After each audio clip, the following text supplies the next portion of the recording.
hurried all up and down the street, and we was all searching for him. We went clear nearly up to the first ward, way up past the stores and things on the streets, and clear up the other direction. Olene went one way just a running and crying out for him. And Gail went another way, and I didn't. It was just almost impossible. I don't know how we'd ever reached Herman out to the 2nd Street. He wasn't home, and we just didn't know what to do. But I talked to Mrs. Leslie, and she says, well, let's look a little while longer, and if we can't locate him, we'll call the police. We went over. There was a vacant lots and things close by our place, but nothing very dangerous that we knew of close by. And we were just frantic because he was just could walk good if you took a hold of his hand. And he was gone. And we didn't know what to do. So away we went, up and down the streets, and I didn't have a phone to call a person. Didn't know what to do. Didn't have a car, didn't have a phone, and it was coming, well, it was twilight and getting dark. It was just in the evening, he was playing out just a little bit before bedtime, and there he just disappeared. And after we were just nearly wrecked with worry and distraught, somebody said, was you looking for Lyle? Somebody was coming back over from the circus. And I said, yes, we've lost him. He's been gone for, maybe half an hour.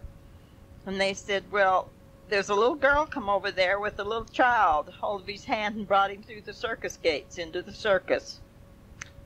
Well, and we got somebody over there in a hurry, and it found out that they'd taken Lyle over. Well, Lyle had cried, and somebody was trying to bring him back. Well, anyhow, we got him, and that was really quite a worry in our life about him. And then we moved down from Ogden not too long after that. Well, he was, I guess, about 3, but in the meantime, I had this misfortune of losing a baby at 5 months pregnant. And I carried it for about 2 or 3 months after it was dead. And it was a real serious time.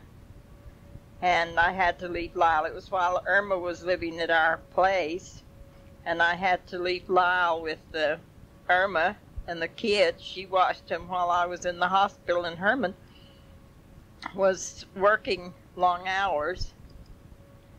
And, they tried everything to get this baby to come, and it didn't. And finally they said they would have to take the baby. Well, they figured that I was always having such hard times that I should never have any more children. And they wanted to perform some kind of an operation in conjunction with getting this baby, that I could never have any more children. And I was so determined that I still wanted more family, and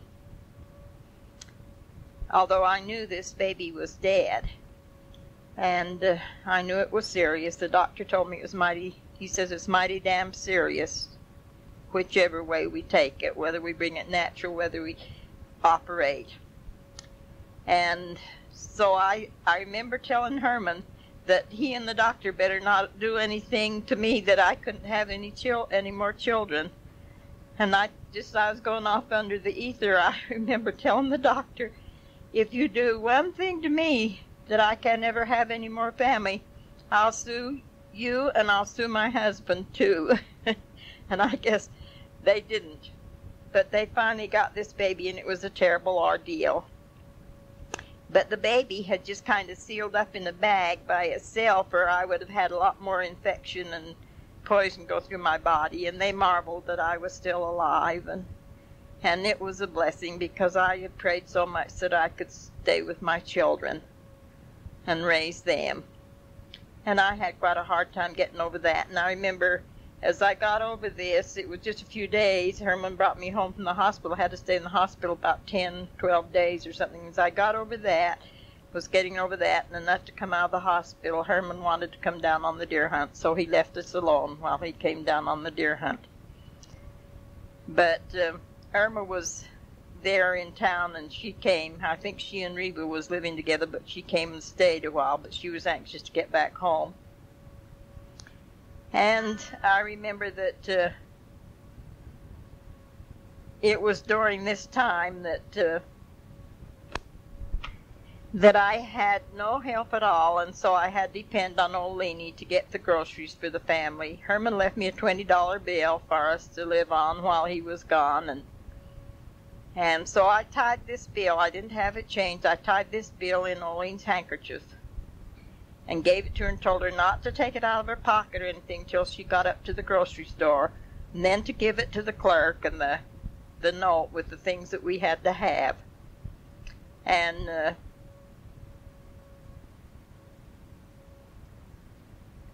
when she got up there and was going to untie the handkerchief, there was no money in it. It was gone. And she knew how to get the things in the grocery cart. I think she really knew what I sent her for, to tell you the truth. I don't think there was a note. But anyhow, she got the things in the grocery cart, and when she tried to pay for it, there was no money in there. And I think that she was pickpocketed. I think somebody knew that she had that money in her tied in her handkerchief in her pocket, and that they sleight of hand pickpocketed her in the crowd there in the grocery store, because I don't know how that. She says she never ever undid it. I sent her back to look on the way to see if she'd lost it out. I thought maybe she'd opened it and looked at it on the way, and she knew about where, and she might pick it up where she couldn't tie it back in or something. But she didn't, apparently. But anyhow, they sent the groceries.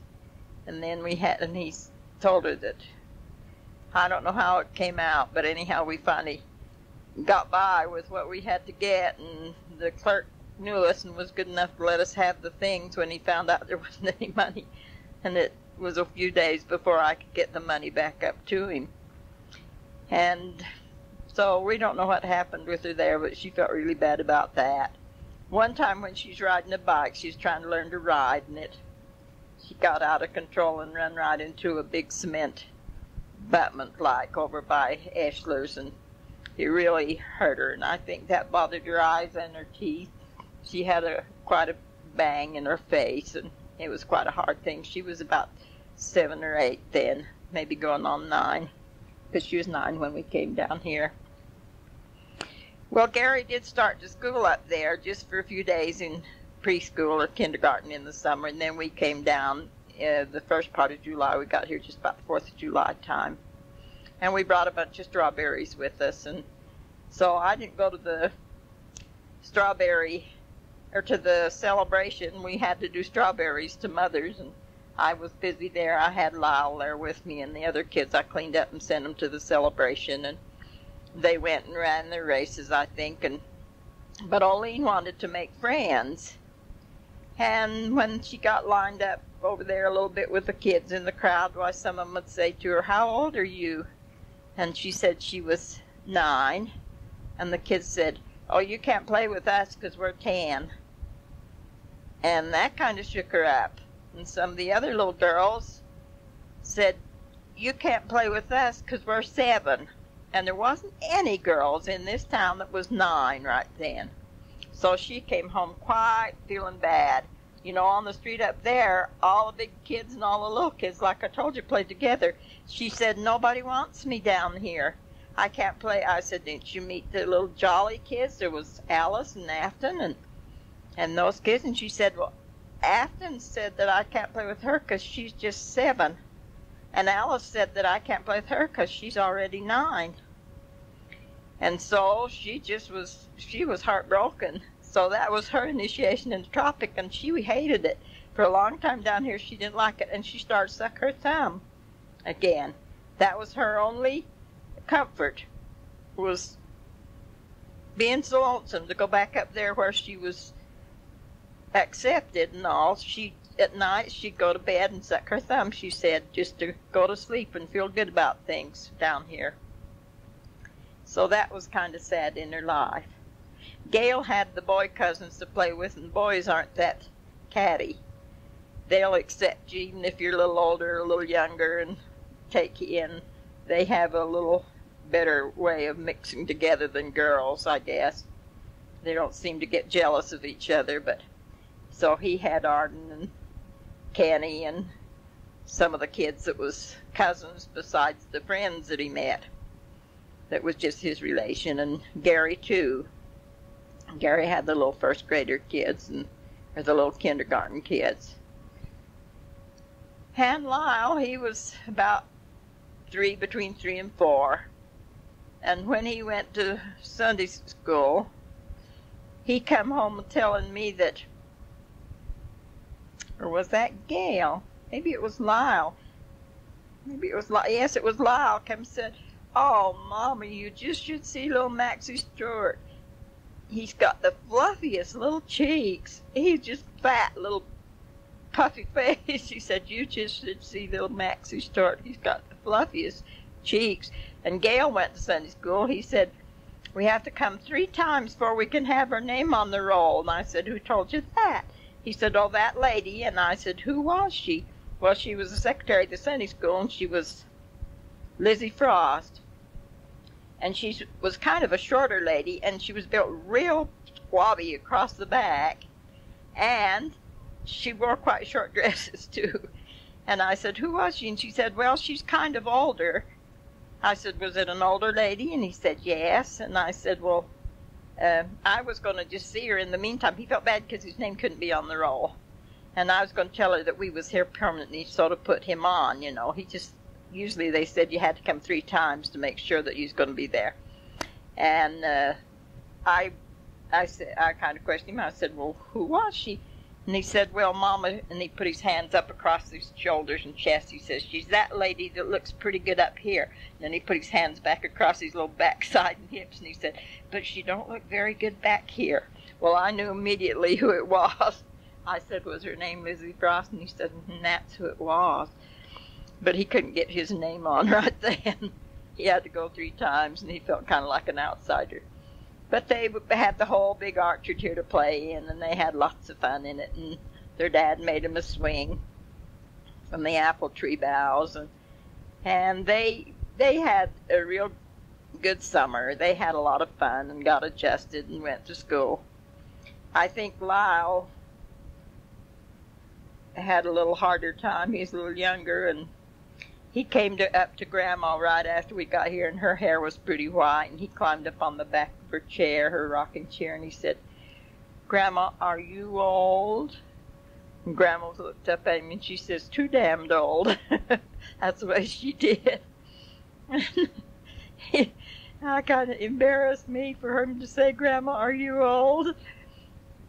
Well, and then we moved over to the Vern Ray place to live for a while because our house here was just partly getting started, and we couldn't move in. We was going to move in the basement when it got finished, but we had all summer to go, so we moved over to what they call the Vern Ray building, Vern Ray house, the old man Ray house. It's his parents' home, and Lyle saw Jane Sedgwick's, who was just about the same build and the same height and had gray hair, just about like Mother's, kind of whitish hair. And she went past our door on the way to the store, and Lyle thought it was Grandma. He was playing there in the yard, and he hollered, "Hello, Grandma! Hello, Grandma!" And she would turn around, and he says, "Grandma, don't you know me? Grandma, it's me! Grandma, wait, let me go with you, Grandma." And she wouldn't even look around. He came in the house just crying because Grandma wouldn't look at him. And I said, "Where is Grandma?" And he said, "Right out there." And I looked, and it was Jane Sedgwick, and she was going down the store. She didn't pay any attention to him screaming and bawling, "Wait, Grandma, I want to go with you," and everything. He was yelling at her. So he didn't know his grandma too well. Well, I got into some of the ward organizations, and it seemed like Herman didn't have a permanent job when he come down. He had to do this and that and the other, and he was kind of upset because he didn't have work, and it was quite hard. He was here and there, and I one time had to go somewhere with the primary or mutual on a meeting of some kind, left the kids with him. When I came home, the kids was scattered from one end of the lot to the town to another, and he had gone down to Cannonville with Uncle Sherman Davis and just turned them loose. I was so furious. I had a hard time gathering up my kids, and he thought he'd get... Well, I finally got them together all right, and things went on quite smooth around. We was trying to build and get things going here, and we did get moved in. But it took us a while to build. And Lyle started the school in the meantime, and one of his first teachers was, I believe his name was Earl Seavey. Maybe his name wasn't Earl, he was a Seavey anyway. His wife was Olene Seavey, and she rented over to Grandma's place. And Lyle was over to Grandma's one day, and she came in and talking about people that are squabby around their hips and backside. She was just sweetest lady ever was, and had a pretty face, and just kind and helpful and everything. She was a Bagley from over to Cashurum before she was married. But she was just really broad, humped way out, almost like a camel on the backside of her, like she had a bustle or something on. And she was sitting in Grandma's talking. She rented in that little pink house that Afton and Del Rey built up over there. Mother and Dad owned it then. And she'd come down to visit with them. And when she got up to leave, she went hustling out the back door and up through the lot. And Lyle, a little kid, sitting there, and he looked up at Grandpa and he said, "Phew, what a butt." Well, you know, Grandpa, to the day he died, liked to tell that on Lyle. He thought that was about the best he'd ever seen. What made this so funny was that Grandpa was such a serious-minded person that to have him repeat something like that, you know, you never heard him say anything shady, and to get so tickled over something a kid had said like that. And then another time, Herman went out to Grand Canyon. The kids were a little bigger, and he told me, he said, "You leave the..." Maybe I told you this on another tape. I can't tell. I'm doing these on such little bits at a time that I can't remember what I've told you and what I've thought I might tell you. But anyway, he told Lyle and Gail to keep plenty of apples going into the pigs all the time. We wanted to fatten them, then he's going to get some grain right the last while. There's plenty of fruit and things to feed them, and table scraps and slops. But he didn't want to buy the grain right then for a while, so he said, "You keep apples," and we just had lots of apples to pick up, and he said, "You boys pick up apples every day and keep apples in there." And they want to know how many. They needed to have something to work to. How many did they have to pick before they could go play, see? And he said, "Oh, I don't know." He said, "You just keep apples in there all the time." And he said to me, "You see that they keep apples in the pen all the time for the pigs." And I didn't want him to get so many that it just got swashy apples out there, you know. And I told him, I said, "You see that there's fresh apples for them to eat, so that they're always having some fresh apples." And they come one day, how many apples did they have to eat before they could go do this or that? And I said, "Lyle, I don't know." I said, "Dad said to keep fresh apples in there all the time." "Well, how many?" And Gail said, "How many?" You know. Well, it was Gail saying this to me all the time. "How many do we have to do?" And I said, "Gail, you go and get apples in there." And Daddy said, "Keep them in there." And I said, "Your own conscience will tell you when you've got enough." And he said, "Come on, let's go." And Lyle says, "Come on, let's go and do it then, Gail." He says, "Our old conscience will tell us when it's enough, and that's Mama." So I guess I'm their old conscience. Lyle was real agile about standing on his head and walking on his hands. And he was such a cute little guy and had such a cute way about him that Mr. Talbot, when he was coach down here, he wanted Lyle to be the mascot for the ball team and travel with the ball team and do these little stunts. And Lyle was a pretty good little pretty good on shooting. His dad played marbles with him so much. That first year we was here building in this house, he'd sit on the floor with him and shoot marbles back and forth, and Lyle got to be quite a deadeye. And so Mr. Seavey wanted him to go and, during the intermission, walk on his hands and do some stunts, that he could do, and stand on his head without touching, just on his hand. And so he would take him, but the trouble was that Lyle got awfully seasick, car sick.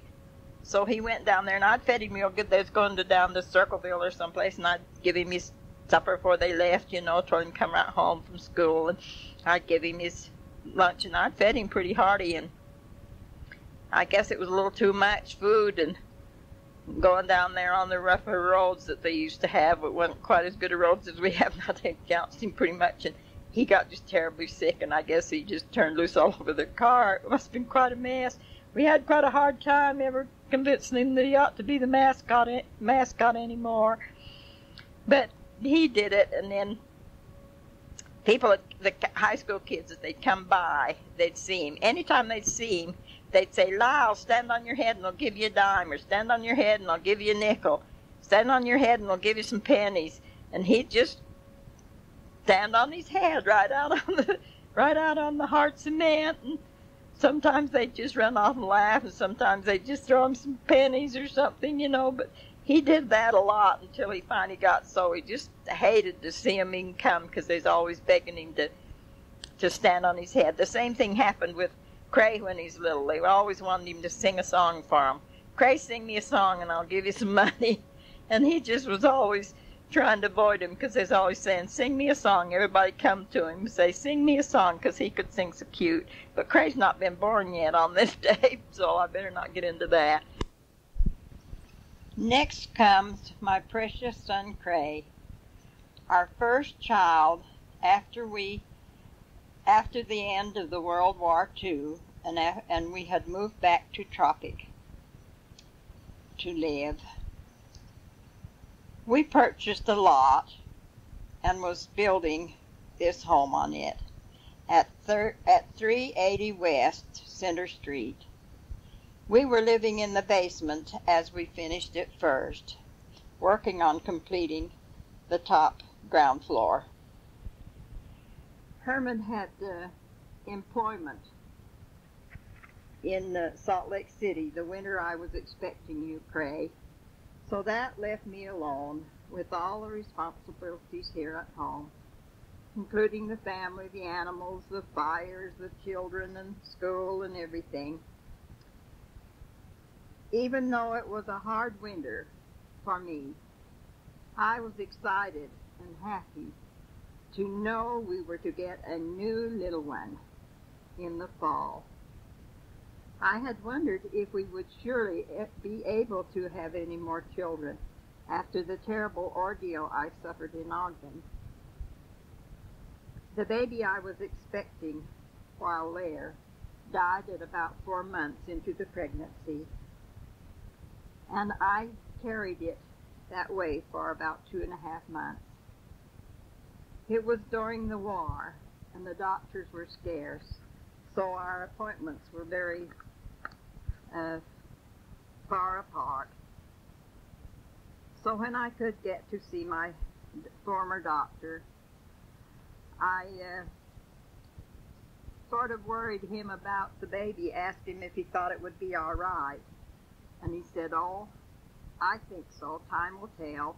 But he didn't make an internal examination. And so the next time I still knew there was something wrong.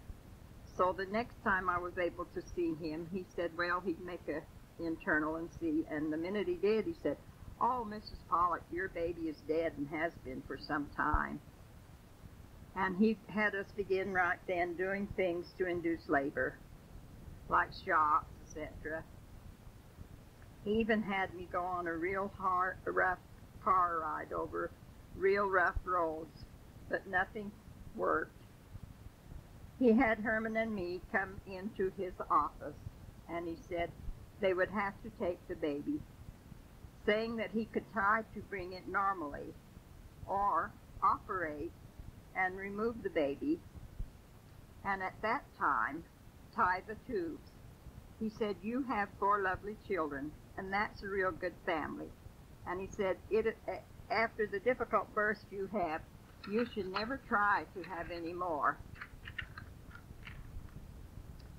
He said, I wouldn't even think of it.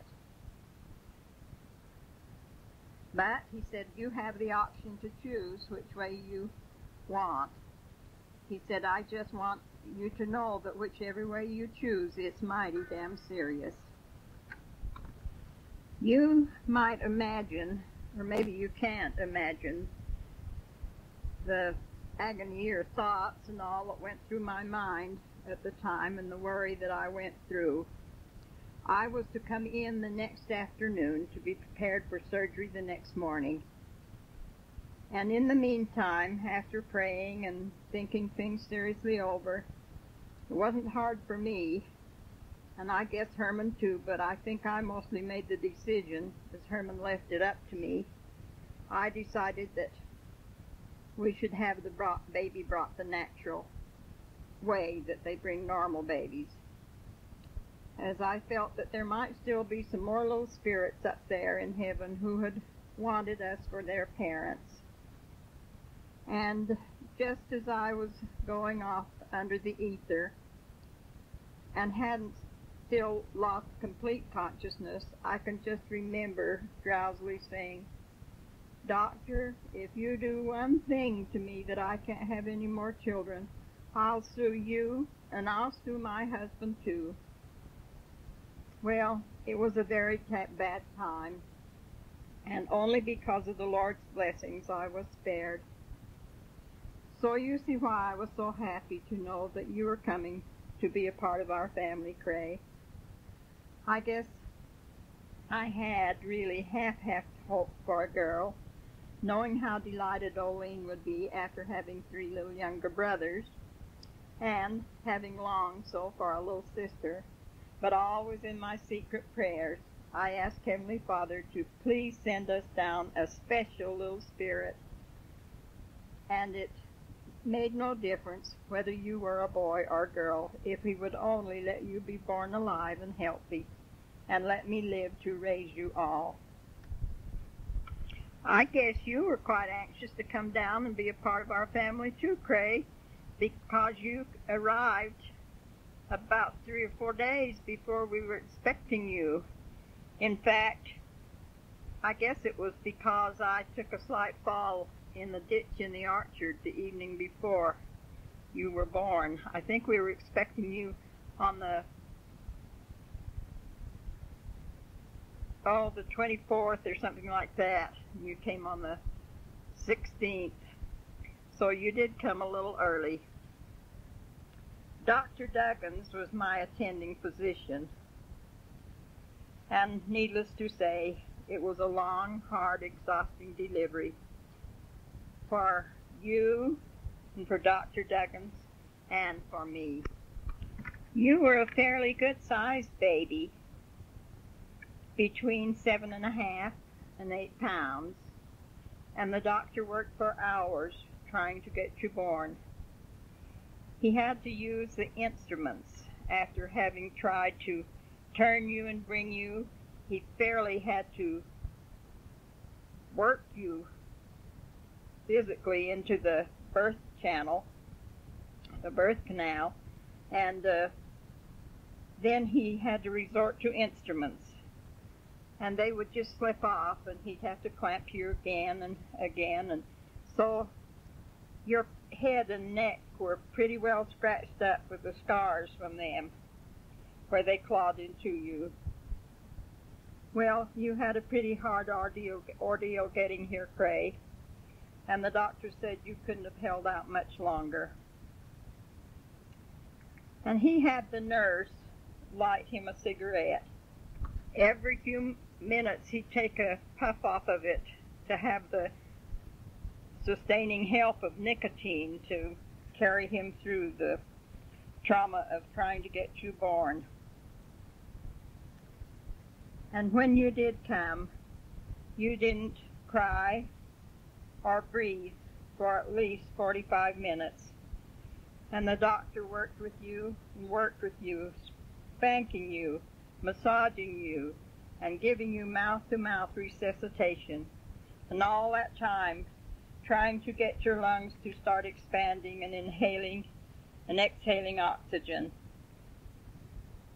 I can't help but feel if he hadn't been such a diligent and skilled doctor, he probably would just have laid you off to the side and started taking care of me. And that would have been the end of you. But he never gave up all that time, just working faithfully on you. And I wasn't a bit of help at that time. In fact, I was a great hindrance, I know, because I was still a little bit under the ether, but I was rational enough to know that the baby'd been born and that something was wrong, that you weren't breathing or that you hadn't cried. And all I could do was worry about it and say to him, "Doctor, is the baby sure all right? Is the baby going to be breathe? Has he breathed yet? Do you think he'll breathe? Is he going to be all right? He hasn't cried. Do you think he's going to cry?" And he'd say, "I think so," after a little bit. And he tried to put me off, and I'd say, "Do you really think he's going to be all right?" I know he'd just like to say, "Shut your dang mouth." I don't know how many times I repeated that same little bit of conversation, and he'd say, "After a while, I believe. I guess so. I think he will." You know, just something like that. And what seemed an eternity to me, and it must have seemed a long while to the doctor, but I heard this husky, healthy, sweet baby cry, and I knew that you had cried and that you'd had oxygen in your lungs. And the doctor, the first thing he said, "Well, the little fellow sure has a healthy pair of lungs on him anyway." And that was the first time I knew you were a boy. I didn't feel the least mite of disappointment. And I remember they held you up just a little bit so that I got just a little bit of glance of you before the nurse just whisked you away to the nursery to take care of you and to put you under the oxygen in the incubator. And then they worked on me for a while, and I think they incubated you the rest of the night and almost all that next day, or I don't know when they did take you out of the incubator.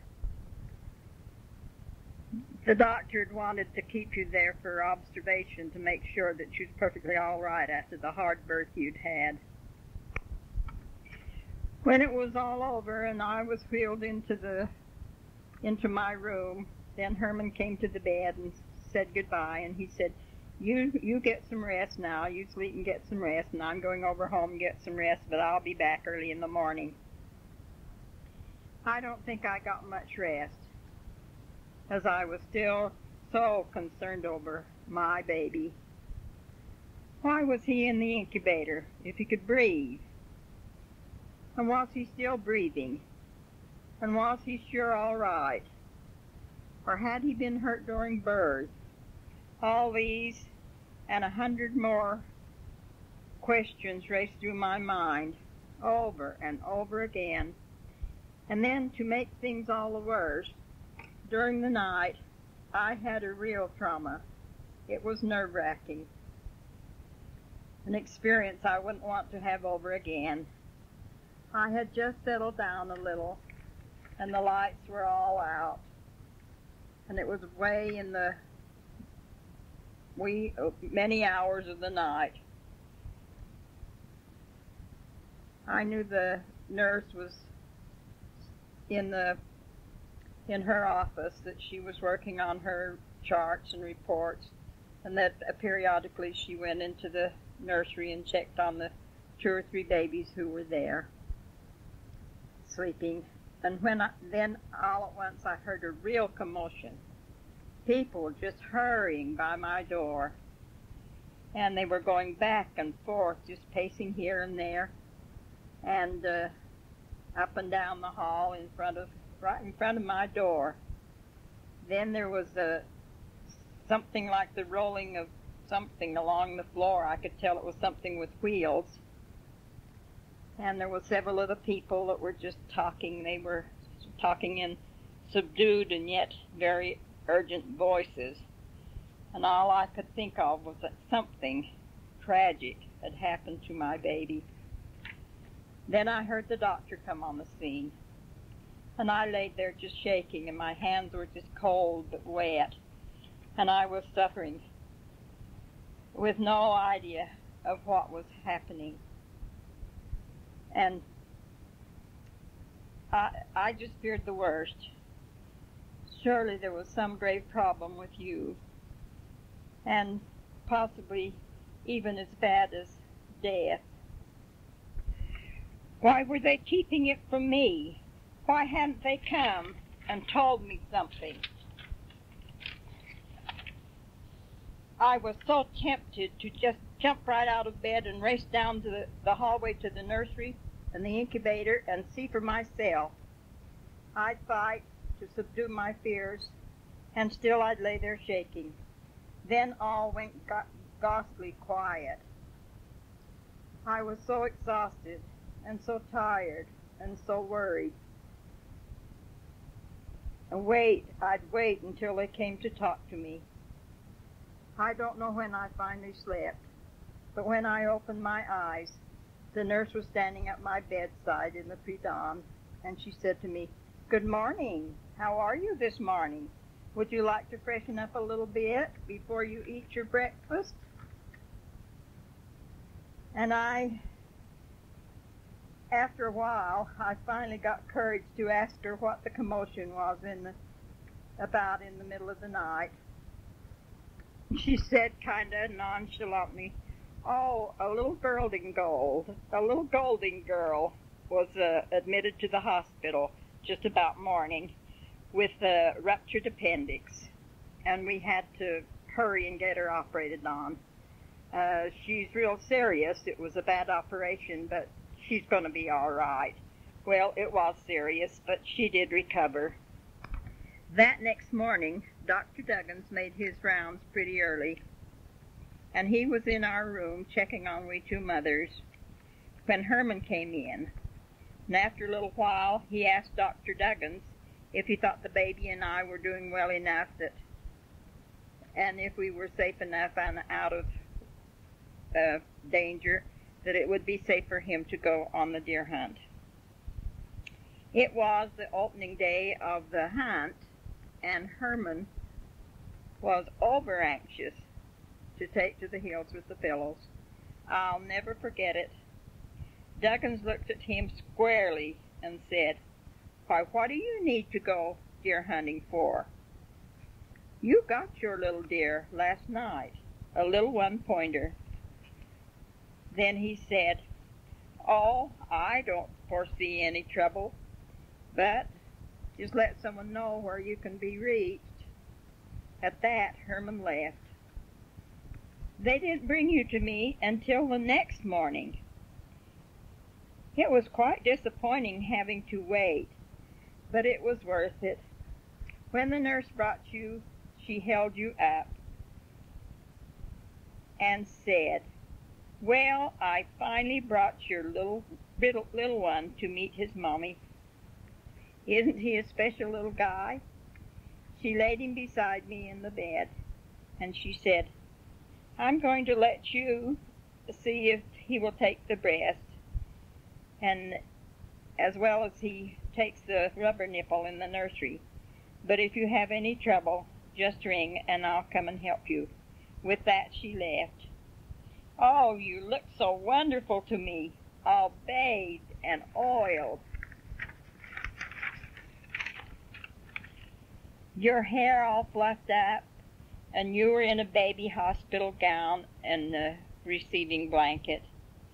You were awake, bright-eyed, wiggly, and hungry, and best of all, you were breathing. As I drew you close to me, you smelled oh so baby sweet, and I realized that you were so fresh down from heaven. I can never express the joy and happiness I felt, and as I drew you even closer to me, I pressed a thankful mother's first loving kiss on your tiny forehead. It was then I knew that the Lord had spared your life for a special purpose. I had no problem getting you to take the breast. After you sort of stopped nursing, and before the nurse came to take you back into the nursery, I carefully opened your shawl, unwrapped your feet, and looked and touched each tiny red foot. I counted your toes, making sure there weren't too many or too few on either foot, and then I wrapped them back again. Yes, they were perfect. Next, I reached up into this little gown sleeve and carefully drew out each tiny hand and counted and kissed each baby finger. They too were perfect. Cray, this was our first physical contact, get acquainted, and inspection day, I guess.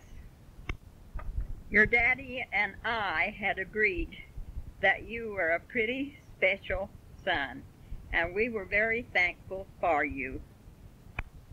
Things went along just about normal for the next 8 to 10 days in the hospital, the same routine. But 10 days seemed to drag when one's in the hospital.